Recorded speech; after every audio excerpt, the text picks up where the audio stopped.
at the forefront of politics. Our enemy is Trump. He is the enemy. We got to unite. If we're not a united party, we lose to Trump. On the front lines of activism. There's certain fights, if we don't engage, they win. This is a fundamental question of who we are. And delivering your daily dose of comedy. Donald Trump, when he had his physical, they had his blood pressure, and mine is higher than his. Oh. And the irony is mine is higher because of him.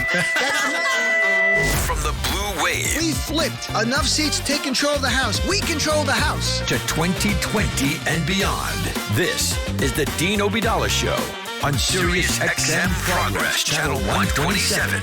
And welcome to the show, brothers and sisters. Monday, October 7th. I'm Dean Obeidallah, as always, hoping to be your MBFF. I'm there on Twitter at Dean Obeidallah. Drop me an email. I sincerely love hearing from people. Dean at deanofradio.com. That's DEAN at deanofradio.com. I hope you had a nice weekend. Hope you had some fun. Maybe took some time off from the news because you know it's going to be, as always, I don't know exactly what. It'll be crazy. We know that. And here's a magic number, 119. 119. What do you think that number means? All right, pens down. That's how many days till February 3rd. That's the Iowa caucus. So we're within 4 months to the first Democratic caucus. And, you know, next week we have a debate coming up. But between now and the next 4 months, my friends, we're going to talk a lot about our fellow Democrats. Trump sucks up so much the air. We're not even talking about polling changing within the Democratic primary. We'll try to talk about that later in the show or tomorrow. But first, SNL, got to play a quick clip from the open. They had Mike Pence. That wasn't the real people, obviously. SNL cast members playing Mike Pence. It was Beck Bennett. And you had Rudy Giuliani and Bill Barr in the cold open talking about the impeachment. Here's clip number one. Impeachment farce is growing worse by the day. And now a second whistleblower is coming forward. Right. And it's all happening during my busy season. Halloween. Where is the president, Mike? He has more important things to deal with. He's meeting with an alligator breeder about filling the moat at the border. You should have told me. I know a couple gators from when I lived in the Central Park Zoo. Rudy, we need to get ahead of this story before it spirals out of control. Did you see those text messages they uncovered? What? They totally exonerate us. Really? What did they say? Well, this one says, I think we should stop texting about the crimes and maybe tell the crimes over the phone so that the crimes don't leave little crime footprints. See, it's all taken care of. I can't believe I have to deal with this. I'm supposed to be seeing the new Judy Garland movie with Mother. So, here's, if you wonder why, and I'll play a clip or two of Republicans freaking out over the weekend, and it sounds almost like SNL, but it's real life. Because if you've ever had to defend the indefensible, you know that it is challenging. You know that you have to remove logic and lower your IQ various points down to even try to defend it. And that's what's going on. You can't defend it. I mean, the defense is of Trump, like asking China for help. But that was a joke. That's a joke. It wasn't a joke. He didn't look like he was joking. That's their defense. To this insanity, here's the real Rudy Giuliani, not the SNL one, but it sounds like SNL, with Howie Kurtz on Fox News yesterday, going back and forth. And again, it's because, listen to Rudy, listen to he's not mentally unhinged. He is desperate. This is a lawyer, someone who was a lawyer and practiced law, and you have very little to go with. Sometimes the only thing you can go with is sound and fury because the facts are not on your side. And here you go. So here's jump clip number 3. We'll go to. You'd be asking if you were still a prosecutor. The question is, will somebody investigate it? Okay. Could you just listen for 1 second? Here's the difference. We got an anonymous whistleblower who says that Donald Trump did something wrong. Donald Trump, like Hunter Biden, says, I didn't do anything wrong. Forget the whistleblower. We have the transcript of the call and the president's remarks underlined. Wait, before you interrupt me, Howard, Sure. I know you want to defend it so bad. I don't want to defend anything. I'm asking questions. You do. I am asking it's pathetic. questions. It's pathetic. Listen to me. Just listen to me. 1 second. Hunter Biden says, I didn't do anything wrong. Stop. No investigation. Nothing. It just was missing live from New York. That hissing sound was like Kate McKinnon as Giuliani. That was Giuliani literally putting his finger to his mouth and telling the host of a show on Fox News, that's not CNN or MSNBC, that's Howie Kurtz on Fox News, telling him to be quiet on his own show. Why? Because Rudy doesn't like the questions because he can't answer them. Because Howie Kurtz is not even trying hard. He's like slightly pushing back, like subtly, the least he could do and still look like arguably called a journalist. And that was too much for Rudy, who literally shushed the guy hosting his own show. Then you had Ron Johnson in Wisconsin with Chuck Todd on Meet the Press. This was like a one-man show. Ron Johnson, who, as a reminder, is so out there on the right. During Obama's administration, we had the Ebola outbreak. Do you remember that in Africa? Ron Johnson, I'm not making this up, said people on ISIS were going to infect themselves with Ebola and come to America and spread it here. The problem is Ebola is a debilitating disease. When you've got it, all you can do is vomit and have diarrhea. How effective of a weapon you are, it doesn't matter. It was all to attack Obama. So here is Ron Johnson, and you can't even see. He's got props. It really is like a one-man show. Here's clip number 2. We'll go to. Just confirm. Are you investigating those leaks that Peter Strzok talked about in that text? Senator, I have no idea why. No, that's a setup. It is entirely relevant to this point. Why a Fox News conspiracy propaganda stuff is popping up on here? I have no idea. It is not. I have no idea why we're going here. That is Senator, because this is underlying exactly why President Trump is upset and why his supporters are upset at the news media. Okay, this is not about the media. Senator Johnson, Senator Johnson, please. Can we please answer the question that I asked you instead of trying to make Donald Trump feel better here that you're not criticizing him? I'm just trying to ask you a simple question of what made you wince. I'm asking a simple question about you clearly were upset that somehow there was an implication that military aid was being frozen because the president wanted an investigation. Why did you wince? Because I didn't want those connected. It's unreal. I mean, you're listening to, they are not unhinged. Rudy Giuliani, there might be something a bit, but in reality, this is just desperate people who cannot defend the indefensible because you can't do it. And that's why you're seeing the same faces out there. Lindsey Graham, Jim Jordan, you've got Ron Johnson now. It's a handful. While the other Republicans are silent, very few are publicly volunteering to go on the Sunday morning shows to defend him because they don't want to. Because they can see the writing on the wall. They see the polls. They know what's going on. And also they fear what's the next shoe to drop. Because we don't know what the next thing is. Nobody knows. And it's already pretty damning what's going on. So you had that going on. Then at the time where Donald Trump needs Republican support more than ever because he is facing political mortality, and that sitting here now, it's unlikely the Senate will remove him. You only need 20 Republicans, but things can happen. And that could result, if there's enough evidence, that 20 could vote to remove him. So Trump needs all the GOP. But what did he do? And we'll talk about this more with Naveed Jamali in the next hour, national security expert. He withdraws troops from our troops. We don't have many, but some from Syria, but abandoning our allies, the Kurds who were there, who fought with us, who were really the primary fighters against ISIS. He does it without consulting anybody, apparently. Just talk to Erdogan, the Turkish leader, on the phone. He convinced him, tweets away, we're leaving. Over the objections of the Pentagon now. Even Lindsey, so you've got Republican after Republican attacking him. Now, what I find interesting, I got to play this. Here's Pat Robertson today. You know Pat Robertson, who's just a wacko, who loves Trump, actually attacks Trump for this. And I just got to play this. Clip number 5, please. Ladies and gentlemen, I want to say right now, I am absolutely appalled that the United States is going to betray those democratic forces in northern Syria, that we possibly are going to allow the Turkish to come in against the Kurds. That Erdogan is a thug. He has taken control of his country as a dictator. He is a strong leader, and to say he's an ally of America is nonsense. He is in for himself.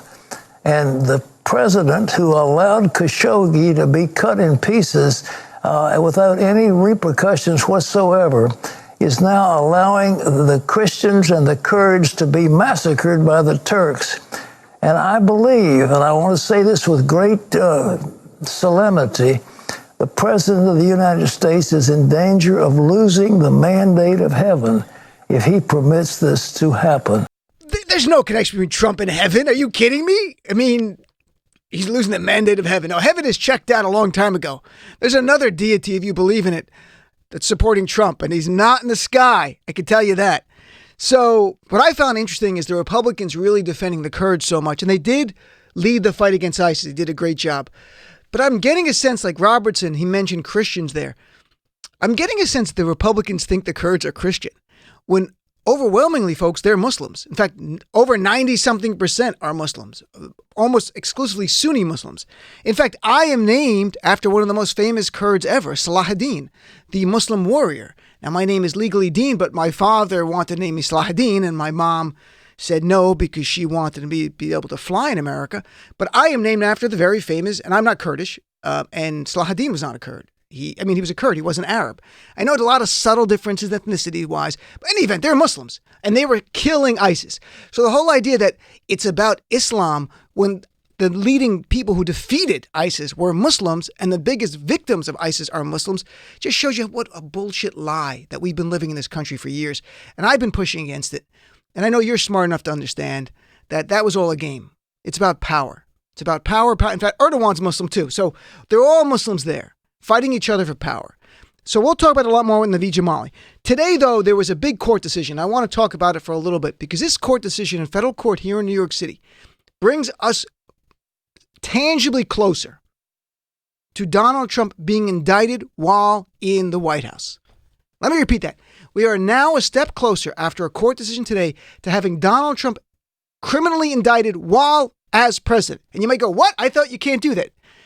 This judge decimated the fiction and the myth that you cannot indict a sitting president. So what happened today, I'll give you a little heads up. The idea in America that somehow you can't indict a sitting president, even if they commit a crime, even if they walked on Fifth Avenue and shot someone, say, in case someone would ever say that craziness, and you can't indict them. Well, finally, this judge, his name is Victor Marrero. He's a U.S. federal court district judge here in New York City, appointed in 1999 by Bill Clinton. And before we get into the legality of this case, and I won't make it too wonky, first I want to say at the outset, the idea you cannot indict a sitting president who commits crimes, even if they commit them right in front of you, is outrageous and inconsistent with our system of justice. Nobody is above the law. We vote for a president. We do not elect a monarch who then rules by divine right. That's not how this system works in this country. No one is above the law. Unfortunately, as we sit here, Donald Trump is above two laws. He's above U.S. law and Twitter law because he can bully people and curse and say horrible things and target people. Anyone else on Twitter would be suspended, but he's above that law as well. So what happened today? We've got, and we've talked about this before. The only reason there's this impression you cannot indict a sitting president is not because it's in the Constitution. It's not. It's not because the Supreme Court decision ruled that. They have not. In fact, no federal court has addressed this issue until today. This is the first. This is really important, folks. It's because of two memos written by the Department of Justice, the Office of Legal Counsel, one in 1973, one in 2000, which through their reasoning said you cannot indict a sitting president for various reasons. And even they conceded it's not in the Constitution. There's been no court decision. But their reasons are it can impact the president, he can't do his job, blah, blah, blah. Ridiculous to me. And I've always said in an article I wrote about it and talked about it on the show, I do not find those two memos, the legal reasoning or the practical reasoning, to be compelling. Thankfully, Judge Marrero agreed in a 75-page opinion. Now, to be clear, the issue before this judge was not whether you could indict Donald Trump. The issue was about a subpoena. The Manhattan District Attorney here served the subpoena on Trump's accounting firm, Mazars USA. And they did it as part of right now, an investigation in New York, Manhattan DA, into Donald Trump paying hush money to Stormy Daniels through Michael Cohen. And were there any New York laws violated? It's not federal. They're looking at New York laws. Did he violate New York laws, like tax laws? So they serve a subpoena on Mazars USA to get Trump's tax returns for the last 7 years. Personal and corporate tax returns. Well, Trump files a lawsuit with his lawyers in federal court to stop that. Not Mazars USA didn't object. They're an accounting firm. They turn things over by subpoena. You got Trump intervening and say, no, I can't do it. And why? What is Trump's argument? And I'm not exaggerating here. This is literally what his lawyers argued. His lawyers argue that Donald Trump, while in office, is above the law. I am not kidding, that while in office, quote, he enjoys absolute immunity from criminal process of any kind. Of any kind. We're not talking just prosecution. We're talking investigation. Trump is actually arguing through his lawyers in federal court, you can't even investigate him. That he doesn't have to respond to subpoenas, nothing, because he's above it all. And astoundingly, like a king, not only does he say he's above the law, his lawyers have argued that anyone he deals with, anyone in relation, his circle there, who works with him, family members, or anyone who's got information on him, they're above the law as well when he's in the office. That's why he's objecting to the accounting firm, because it's not him. They went to the accounting firm, and he goes, no. They're part of my group here, so they're above the law as well. I'm not exaggerating. I'll read some of the decision. It's unbelievable. He's actually arguing through his lawyers that associates or relatives who may have collaborated with the president in committing purposefully unlawful acts are also immune. And, well, the judge was not having any of it. The judge said in his opinion that Trump's argument and thesis is repugnant to this nation's governmental structure and our constitutional values. He wrote bluntly that Trump's very argument was one that would place him, quote, above the law, close quote. As president, it goes the very notion that this is the very notion the founders rejected at the inception of our republic, and that the Supreme Court has since unequivocally repudiated. Now, what was great about this, and why I say we're one step closer to being able to indict Donald Trump, is this judge looked at those two DOJ memos. No judge has done this. No federal judge has gone through these DOJ memos and dissected them. And this judge did. And he crushed them, both legally and practically. And I'll just sum up a few things. He talks about the memos being constructed on the idea they rely on supposition, the conjecture, remote prospects, and hyperbolic horrors. He said the entire theoretical structure could collapse when it encounters the real world. And he gives an example.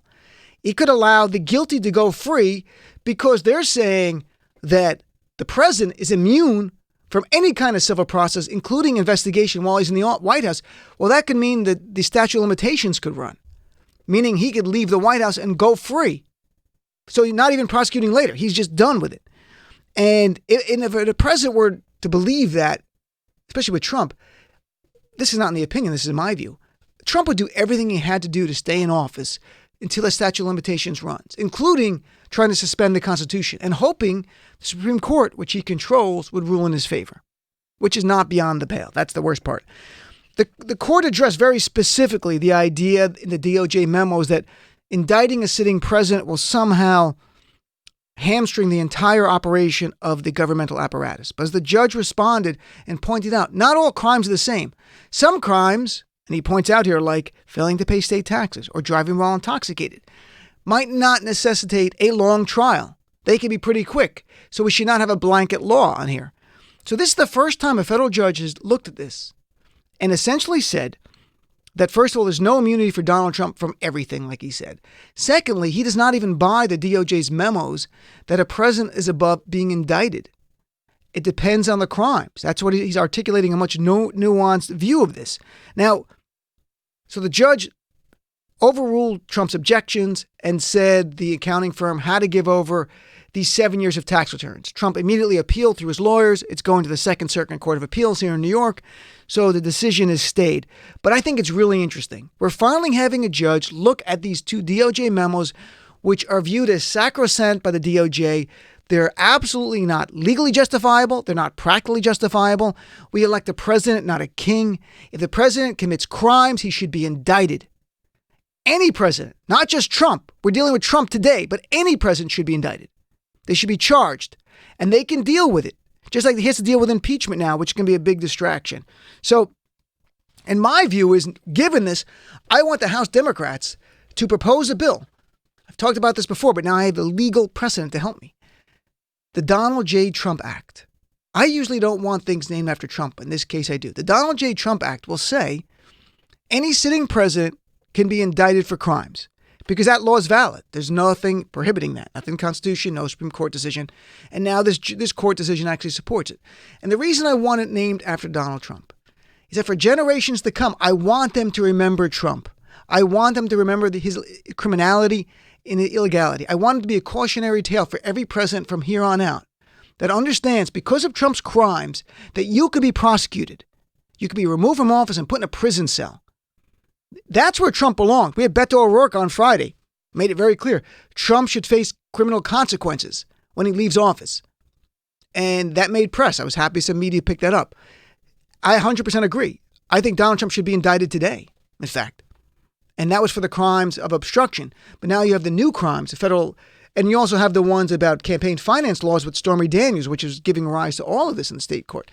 So bottom line is this federal judge overruled Trump's claim, and it's audacious.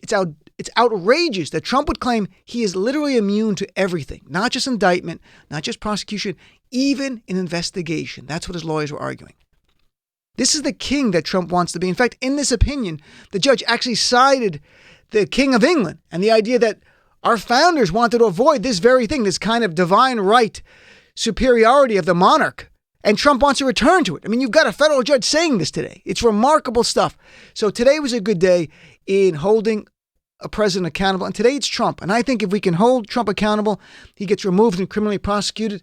That sends a message to future presidents. You cannot get away with this. And that's what we need. Absolutely need that as this country. Absolutely. So today was a good day for the law. I was really happy with his decision. It will be appealed, but we'll see what happens. I'd love to hear from you. What do you think? Do you think a sitting president, if we have evidence the person has committed a crime, you should be allowed to criminally charge that person while they're in office? Or do you think, regardless Democrat or Republican, it is better to wait till they leave office because it could be used as a political tool by the other side? And I hope it doesn't, because if it is, if you're wrongly indicted, you can make a motion through your lawyers to have that indictment dismissed, because the standard for a grand jury indictment is pretty low. But I think absolutely. I think you have to hold them accountable. And that's my view. So I'd love to hear from you. 866-997-4748. Give me a call. What do you think? Can you indict? Do you think we should have indictments of sitting president? Good thing, bad thing, in between thing. Take a break, come back, talk to you. We got a lot of great guests tonight. We got Rick Unger. We have Amanda Marcotte from Salon. We have Naveed Jamali to talk about everything going on in Syria and also Iraq. There's been for 6 days massive protests. People have died there. What's going on in Iraq? It's getting very little coverage. We'll talk about that and more with Naveed. But right now, you are my guest right to the top of the hour. Love to hear from you. Be right back. The Dean Obeidallah Show. I think Trump clips that they play on the media should come with a health warning saying that if you watch this, you'll get dumped.